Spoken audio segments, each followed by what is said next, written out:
Mushoku Tensei, Ars Fun Facts Compilation.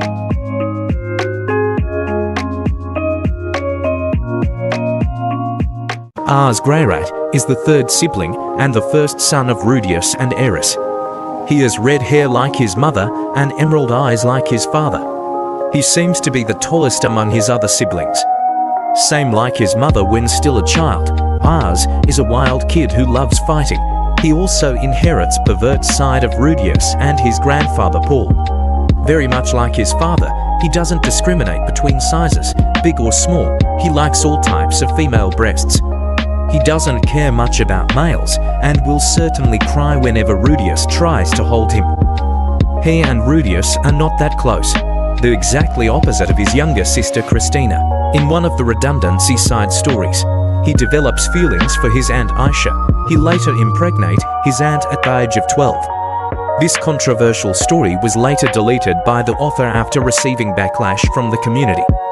Did you know that among Rudeus' children, Ars is the one who completely reassures him about his offspring? Rudeus often harbors doubts about his children after their birth. For instance, when Lucy was born, Lelia informed him that she resembled Rudeus as a baby. This revelation made Rudeus anxious. He feared that Lucy might be a reincarnation from another world, just like himself. To dispel his doubts, he began speaking English to Lucy, ensuring she wasn't. A similar concern arose with C, fearing that he might be a Laplace reincarnation. And when Lara was still in Roxy's womb, Rudeus noticed Leo often surrounding Roxy's stomach, while not overly concerned. Rudeus was a bit uneasy as Lara exhibited little expression and independence even at a young age. However, when Ars was born, Rudeus was convinced beyond any doubt. Observing Ars' fondness for breasts, regardless of their size, Rudeus was certain that Ars was indeed his child, given this peculiar perverted trait. Ars indeed has a penchant for breasts, even to the extent of wetting himself over them, and to the point that he adores his own mother's breasts. Did you know that both of Eris's children felt afraid of their own mother? When Christina was young, she found herself frightened of Eris because Eris frequently encouraged her to venture outside the house for a walk. Similar to Rudeus when he was young before meeting Roxy,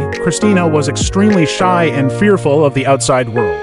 Consequently, she preferred to be with her other mother and Rudeus rather than with Eris, and would hide every time Eris called for her. Meanwhile, Ars also feared Eris because among all the mothers, Eris's punishments were the harshest, especially towards him. While the other children might receive only a spanking for misbehavior, Ars faced more severe consequences, including punches or relentless beatings if he angered Eris. During the incident involving Aisha and Ars, Eris went so far as to cut Ars's hand in their duel. Consequently, Ars felt more at ease in the company of Aisha rather than his own mother. Interestingly, despite being their biological mother, Eris seemed to have a closer bond with the other children than with her own offspring. Did you know that before Rudeus caught Aisha with his son, he initially thought she was just wrestling? Upon returning home after his usual busy schedule, Rudeus hears suspicious sounds from upstairs. Oh, that's great. Faster. And he assumes it was Aisha. Rudeus thought he was the only one who liked to make love at his house, but surprise, he's got competition. Despite Aisha being grown, Rudeus grapples with conflicting feelings of pride and anger. He wonders who she's engaging with. Perhaps it's just a massage or innocent wrestling, but Rudeus knows better there's no such thing as wrestling in this world. To clear his doubts, Rudeus decides to confront Aisha. However, just before he knocks, he overhears more suspicious sounds coming from her room.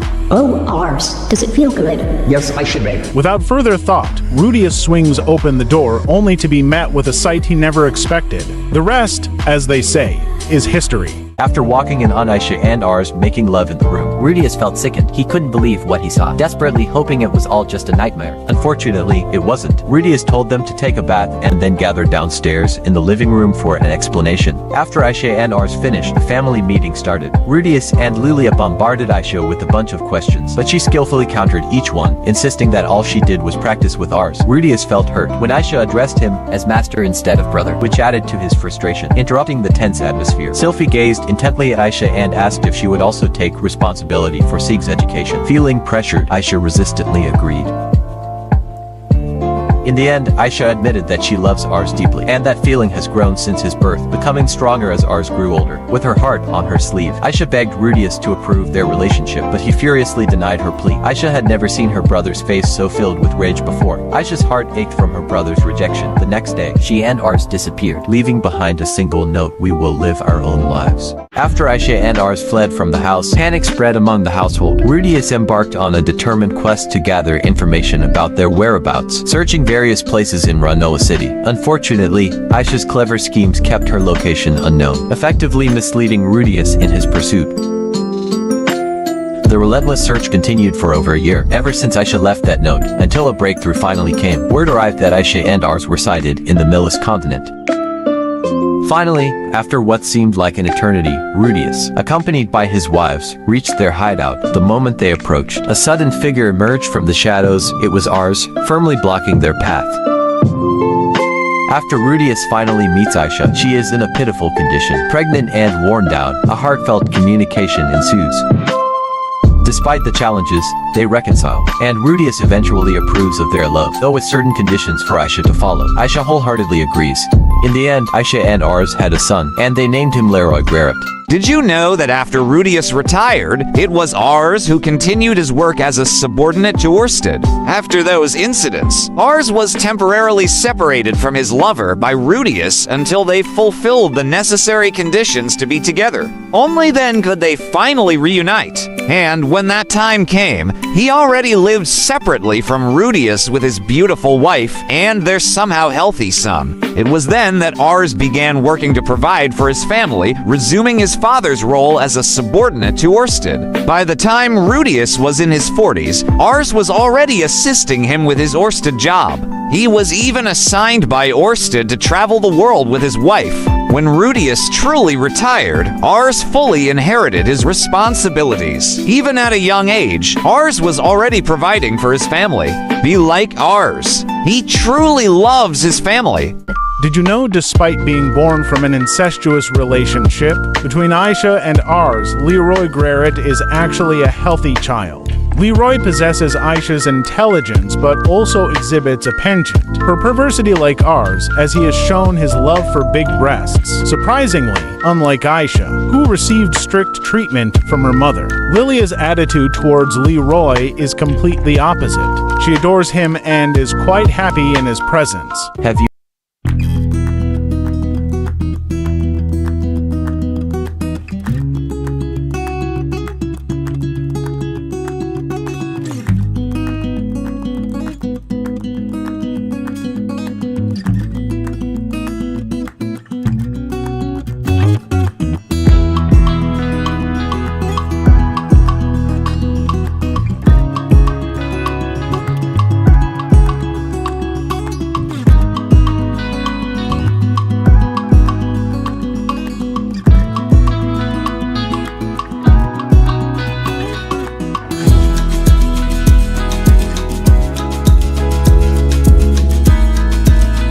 Did you know that before the unfortunate event, Ars and Aisha shared a truly wholesome relationship? To Ars, Aisha was like a big sister, always there to cheer him on, even in times of mistakes. Unlike his mother's, Aisha remained calm and patient, offering understanding and support. Initially, Aisha treated Ars as her little brother, feeling immense pride in his achievements among all her nephews. Whenever Ars accomplished something, Aisha genuinely shared in his joy, while Ars's mothers cautioned him against making mistakes. Aisha took a different approach. She allowed Ars to make mistakes, guiding him to realize and learn from them, making it easier for him to understand and grow. Interestingly, Aisha had fallen in love with Ars since he was a baby because he reminded her of Rudeus. Unfortunately, as time passed, Aisha's feelings toward Ars gradually spiraled out of control. The same happened for Ars, turning their relationship into something more and ultimately leading to that event. Did you know that after Ars was born, Zenith worried that his perverted behavior might lead him to follow in the footsteps of his father and grandfather, Rudeus and Paul, who married multiple women. Zenith is a devout follower of the Milis religion. Just like other Milis followers who strictly oppose polygamy, she is also against polygamy and is quite unhappy with her son and husband having more than one wife. However, despite Ars inheriting Paul and Rudeus' proclivity for lewd behavior and their fondness for breasts, he ended up taking a different path. Unlike Rudeus and Paul, instead of marrying multiple girls, Ars chose Aisha and remained loyal to her. Though it may be considered incestuous, at least it isn't polygamy. Interestingly, Zenith doesn't seem to mind that Ars married his aunt as long as he remains faithful to her. Cliff, who is also a Milis follower, said that Rudeus doesn't have the right to be upset about Ars and Aisha's relationship, since he married multiple women. Therefore, according to Milis logic, incest is still way better than polygamy. Did you know that among all of Rudeus' children, Ars is considered the most distant from his father, while his sister, Christina, is practically glued to Rudeus. Ars rarely communicates with him. This distance isn't solely due to his father's busy schedule, but also stems from the Aisha incident during his early years, leading Ars to live a separate life. It seems as if he's the only one added to the family, without developing a deep connection with Rudeus. However, in Rudeus' retiring age, Ars does continue his father's work in helping Orsted. This suggests a potential off-screen relationship that may have developed between them.